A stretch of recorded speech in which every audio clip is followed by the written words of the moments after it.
Governance challenges, including a weak financial position, declining revenues and governance failures, which are threatening the sustainability of the company going forward.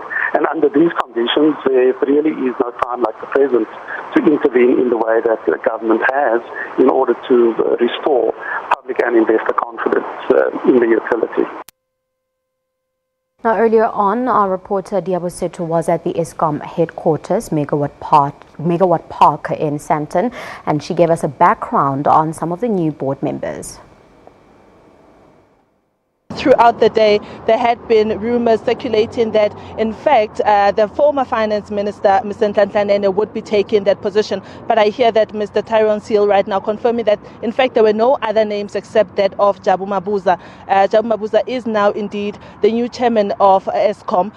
He takes over from Mr. Zatembe Khoza, who has been at the helm. It's reported that he had resigned this morning, giving his resignation letter to the Minister of Public Enterprises, Ms. Lynn Brown.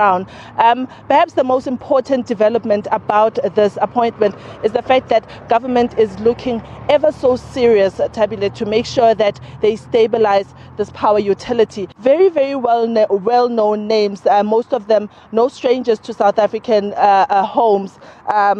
I'm talking about Mr. Sfiso Tabengwa, who was formerly the CEO of Eskom, Miss Cindy Mabasokoyana. She's also a part of MTN. MTN Zakhele shares. We'll know that a lot of our viewers probably have Zakhele shares, Zakhele and Zakhele Futhi shares that are held by MTN. She was the chairman there, the chairperson there. Mr. Mark Lamberti he used to be the CEO of Imperial. Ms. Busisiwe Mavuso, she was previously with the Transformation Group, and she's now with Busa heading the transformation there. Ms. Nelisiwe Makubane was previously with the Department of Energy, in fact, as a Deputy Director General or a Director General, one of the two. Others are Mr. George Sibulela. If I'm not mistaken, Mr. Sibulela is with the Black Business Council. Ms. Dr. Pulane Mulukwane, Dr. Banotile Makubela, and Ms. J.K. Modisane, as well as Dr. Rod Crompton. These are the people that government has entrusted with making sure that they turn around the fortunes of Eskom. Like I said earlier on, Tabile, Eskom has been in the news probably for the wrong reasons. But one other important development that has been made is the issue that government has recommended an appointment of an immediate chief executive officer in Mr. Pagamani Hadebe. Mr. Pagamani Hadebe was previously with Barclays, and he left under a certain transformation cloud, if you may call it that. I believe that he was overlooked for a certain position that he eventually didn't get, and then he left ABSA. But he's no stranger to government because he has been to Treasury before and also has been linked to the fortunes turning around of the Land Bank. Eskom is mired in a new controversy. Suspended Chief Financial Officer Anush Singh is being accused of signing a dodgy deal with a Chinese company amounting to 400 million rand as a commission for acquiring a loan for Eskom in China. There is hope that new brooms will sweep Eskom clean. Working against a tight deadline, Finance Minister Malusi Gigaba and Deputy President Cyril Ramaphosa are aiming to install a new board at the power utility. Zatembe Khoza has resigned as chairman of Eskom, and this has been seen as positive change. It's a very positive and refreshing thing that has actually happened here, and it's been a long time in coming. Look, Eskom is a massive utility on a world scale. This is one of the biggest electrical utilities anywhere. And it's been allowed to deteriorate over a number of years. Now, what has to happen is you have to have a purge right from the top all the way through. Challenges at the power utility have been so deep that a group of Eskom employees said they would no longer keep quiet about the corporate governance lapses at the corporation.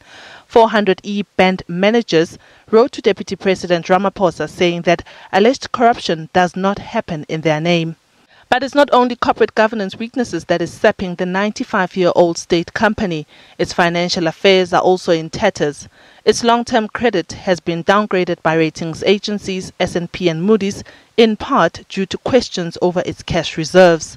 And now the utility is under pressure to release long-delayed interim results. The Johannesburg Stock Exchange has threatened to suspend its bonds if the utility fails to publish the results by month end. Had a situation where Eskom bonds were not traded on the secondary market was in the 1970s. You can't have a situation like that, because if that happens again, the yield will increase dramatically, the liquidity will just dry up, and that will be very problematic. Higher financial constraints and weak corporate governance structure put into question whether investors will give Eskom a second look. Gilmore believes there is hope. Will lend if they have confidence in the board, if they have confidence in the ability of that board to change direction. And that's why I think Cyril Ramaphosa or whoever has asked for this change in the board, a new board completely, installing a new chairman. I think that's what's behind it all. We have to have a profound change in direction here. An embattled head of generation, Matshela Koko, will face Parliament's Committee on Public Enterprises this coming week to answer questions on governance failures at Eskom. Diabo Seto, SABC News, Johannesburg. Now, Singh, as well as embattled head of generation, Matshela Koko, are expected to appear before Parliament this coming week when the inquiry into governance failures at Eskom resumes. The Eskom inquiry is resuming its work this week, following damning allegations from various witnesses that have appeared before the inquiry. Amongst some of those testimonies was that of former Eskom board chairperson Zola Tsotsi. He testified that Public Enterprises Minister Lynn Brown was handled by the Guptas and their associates. Salim Esap and Bich Gupta, Tony Gupta, were not at my house when Zola Tsotsi arrived. In fact, I really deny that. The minister was also grilled about her partners' alleged association and benefits from the Guptas. Do you know that she owns a Range Rover? I know that she owns a Range Rover. When was it bought? I don't know. But do you know where was it bought? I don't know. You do not know if the Guptas were involved in buying that particular car? Former Eskom CEO Brian Molefe was also grilled about the confusion around his resignation or retirement from the power utility. He denied that he pocketed over 30 million rand retirement, saying he had only received just over 7 million. My reading of your statement, when you say, I have, in the interest of good corporate governance, decided to leave my employer at Eskom, to me, suggests that you on your own took a decision that you were leaving Eskom. Is that a right understanding of what you've written in a statement? Yes or no? It is. However, it's not a straightforward answer of a yes or no. The question is, does that statement constitute a resignation letter? Anoj Singh and Matshela Koko will now take the stand.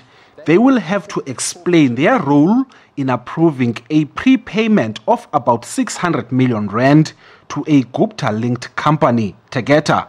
The company was granted the prepayment to buy coal, but the Eskom inquiry has heard that the money was used to buy the struggling Optimum mine from Glencore.